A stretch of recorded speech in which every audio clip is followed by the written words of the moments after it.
שלום, כאן גלי ששון, ועוד מעט לידור הולנד תבוא לפה ואנחנו נעשה סטנדאפ על בחורות. אוקיי, אני לידור הולנד, עכשיו נתחיל בבחורות הראשונות. מכיר את האתיופיות האלה, לא משנה מה, הן עניות. אוקיי, כל הזמן, כאילו כל אתיופית שתראה, היא תהיה ענייה. עכשיו אתה ניגש אליה בצורה יפה, אתה מזמין אותה, והיא מסכימה ללכת איתך נגיד לגלידה. אז בואו נדגים את זה. שלום. שלום. מה את רוצה להזמין? כל תפריט. אוקיי. בואי נשלם חצי חצי? שכחתי הארנק שלי בבית. אוקיי. נעבור לבחורות העיראקיות. עכשיו, הבחורות העיראקיות הן באמת חמודות, הן נחמדות. אבל הן לחוצות, לא משנה מה יקרה.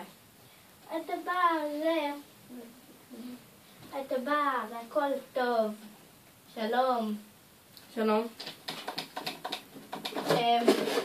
את רוצה אולי שנצא לאנשהו? חתונה. אוקיי, נעבור לבחורות הרוסיות. עכשיו, בשפה הרוסית אי אפשר להבין כלום, והן הרי לא יודעות שפה אחרת חוץ מרוסית.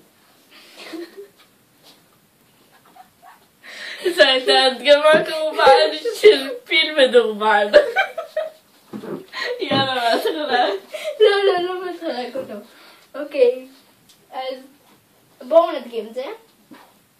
היי. יאנסטן. זה היה רוסיה. קצת שמנמנה אבל בסדר. אוקיי. עכשיו נדגים בחורות הולנדיות. עכשיו, בחורות הולנדיות אי אפשר להבין כלום מהשפה שלהן, זהו, כמו הרוסיות. עכשיו, אתה חושב שזה גרמנית כבר, ואתה לא יודע, יש מלא בחורות הרי. הנה השפה שלהם. ותמתחני. זה גרמנית, אבל השפה שלהם באמת. ותמתחני. זה היה כמובן הולנדית מדוברת. אוקיי. זהו, אנחנו גמרנו.